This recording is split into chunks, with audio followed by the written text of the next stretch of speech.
The School Mouse by Dick King Smith, Part 3. Chapter 5, in which Flora moves up a grade. The meeting in the staff room the next day was a grim one.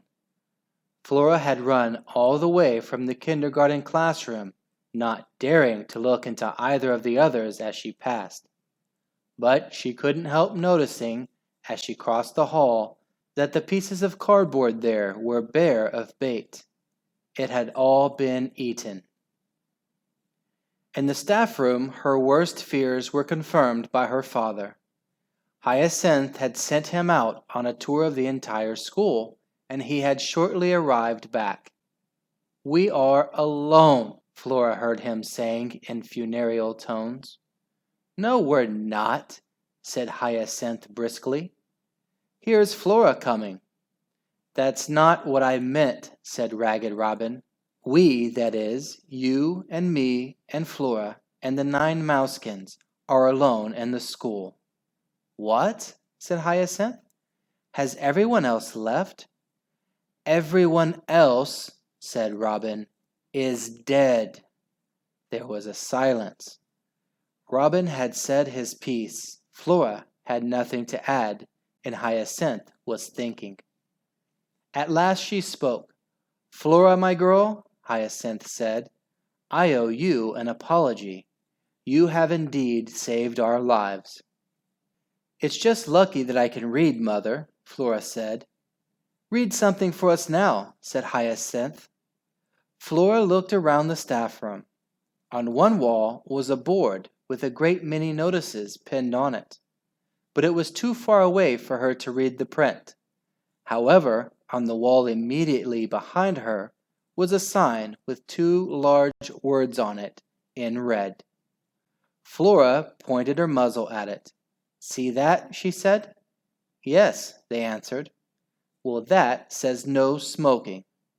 "What does that mean?" they asked. "I don't know," said Flora, "but I dare say I shall find out one day. There are an awful lot of things I don't know. Well, I'll tell you something that I know beyond the shadow of a doubt," said Hyacinth, "and that is that we are leaving school." "Leaving?" said Ragged Robin. "Why?" "Because," said Hyacinth, "the people here obviously think that the only good school mouse is a dead school mouse, and they won't rest till they've killed us too. In another few days the Mousekins will be old enough to travel, and then we're off. All of us. Understood?" "Yes," said Robin. "No," said Flora. "What was that?" said Hyacinth. "No, Mother," said Flora. "I'm sorry, but I'm not coming.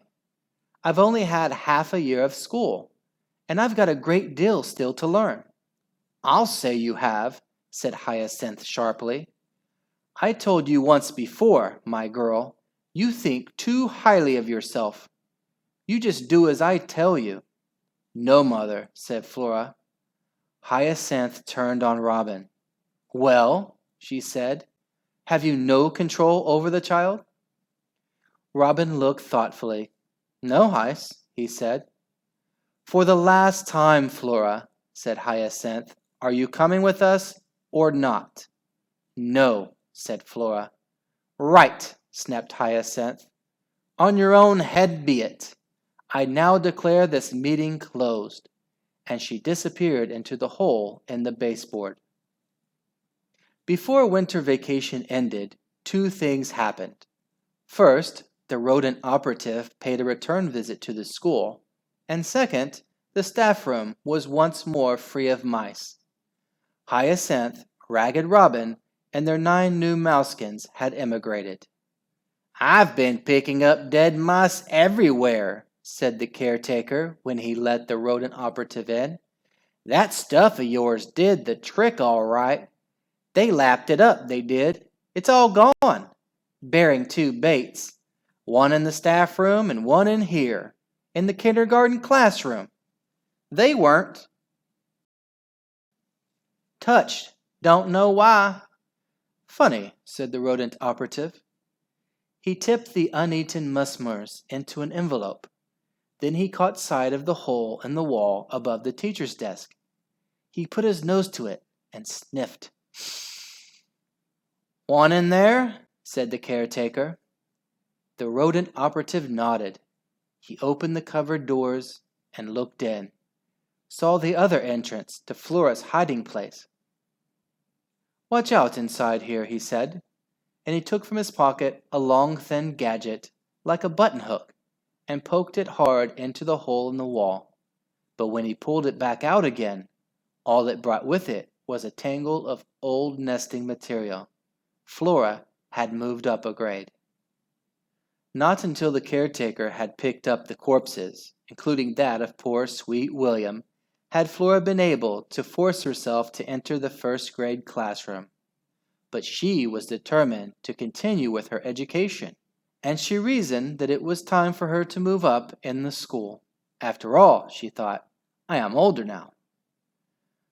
It was too much to hope that there would be another conveniently placed hole in the wall, and indeed there wasn't. But Flora was in luck nevertheless. Behind the teacher's desk was a long bookshelf. Like all mice, Flora could run up a sheer wall if it was rough cast and not too high, and she got up onto the shelf without much trouble. The books on it were loosely arranged, and squeezing between two of them, Flora found that the shelf was so deep that there was plenty of room behind. Room and to spare for a school mouse keen to continue with her studies. She would be able to run up and down behind the line of books and peep out wherever there was a space. I'll be better off than when I was in kindergarten, she thought.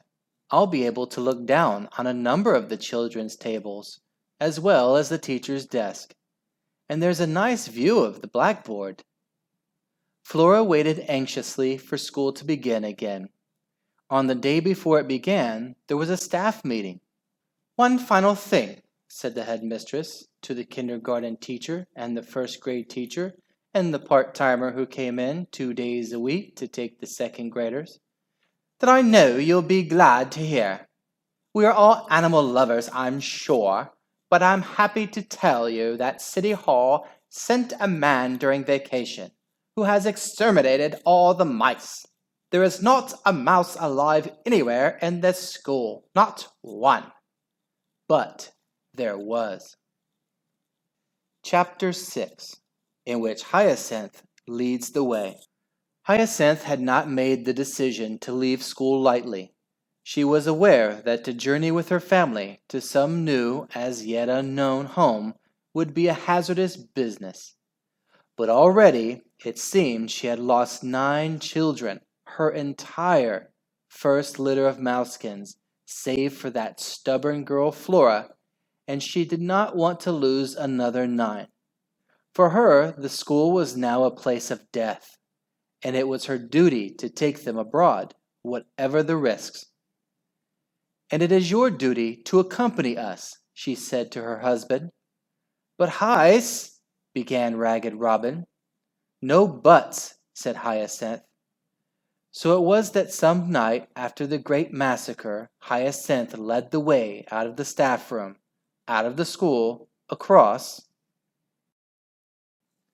the playground and into the fields. Following her in single file came the 9 mousekins, while a nervous Robin brought up the rear, casting fearful glances all around him as they threaded their way through the darkness. For some reason, it had tickled Hyacinth's fancy to give to her second litter names beginning with the same letter, and as soon as they were clear of the school grounds, she took a roll call. "Lily," she called. "Here, Mum." "Lilac, Lotus, Lupin." "Here, Mum. Here, Mum. Here, Mum." "Lobelia, Laburnum, Larkspur, Lavender," and there was a chorus of "Here, Moms." "Now who have I left out?" "Me, Mom," piped a little voice. "Who are you?" "Love in a Mist, Mom." "And me, Hice," said a rather hurt voice. Yes, yes, and you, Robin, said Hyacinth.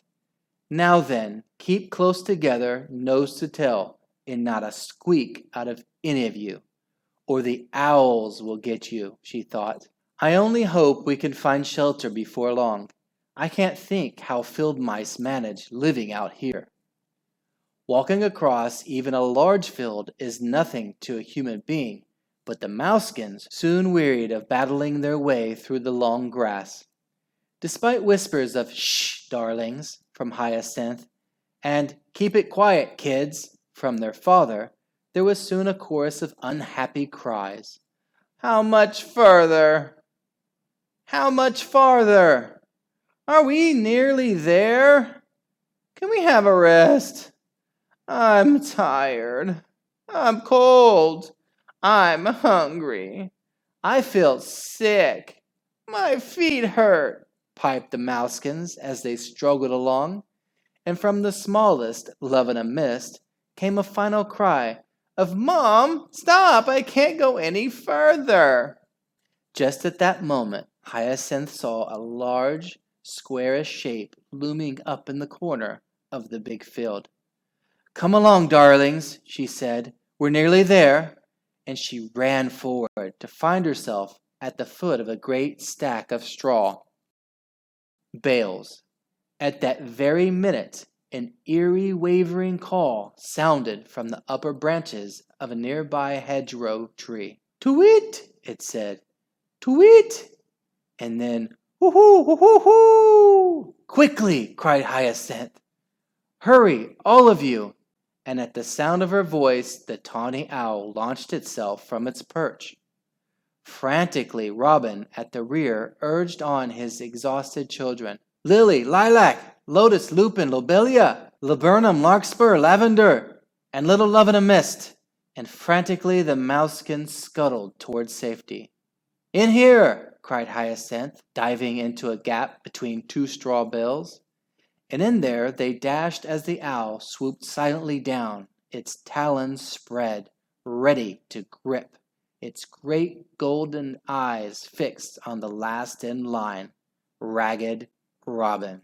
From inside the safety of the stack, Hyacinth heard him give a single piercing squeal, and then there was a horrid silence. Hyacinth's heart was sore within her breast. He's been killed, she thought. My Robin's been killed. And it need never have happened. We should never have left. School, it's all my fault. I and I alone am to blame. And now I am a widow. She gathered her Mousekins about her. Children, she said in a tone of deepest woe, your father has gone. Where's he gone, Mom? Said Lotus. West, said Hyacinth. He has passed over. Over what, Mom? Said Lobella. Over the great divide, said Hyacinth. He's had it. Mom, said Lupin. What's he had? Oh, for goodness sakes, said Hyacinth sharply. Daddy's dead. There was a moment's silence, and then, in a very small voice, Poor Daddy, said Little Love in a Mist. Suddenly, Hyacinth thought she heard a distant cry. A muffled cry it was, coming from somewhere far back along the tunnels between the straw bales through which they had come. Hyce! Came the muffled cry. Hyce, where are you? Robin's ghost, said Hyacinth to herself in an agony of spirit. Come to haunt me for the rest of my days. And then the sound grew louder, and before long a familiar face appeared to them all. An untidy sort of face it was, with one battered ear, but it was solid flesh and blood nevertheless. Oh, Hyce, said Ragged Robin, that was a narrow squeak. In fact, the owl's dive had been a fraction of a second too late. When it landed in a flurry of loose straw at the foot of the stack, all that was still showing of Robin was his tail.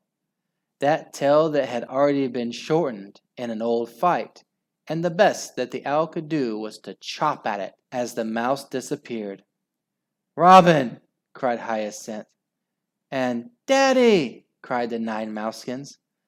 "Oh, Robin!" said Hyacinth, "I thought I'd lost you. I never was so hurt." "Nor I," said Robin. "I heard that awful squeal," said Hyacinth, "and I thought you'd come to a sticky end."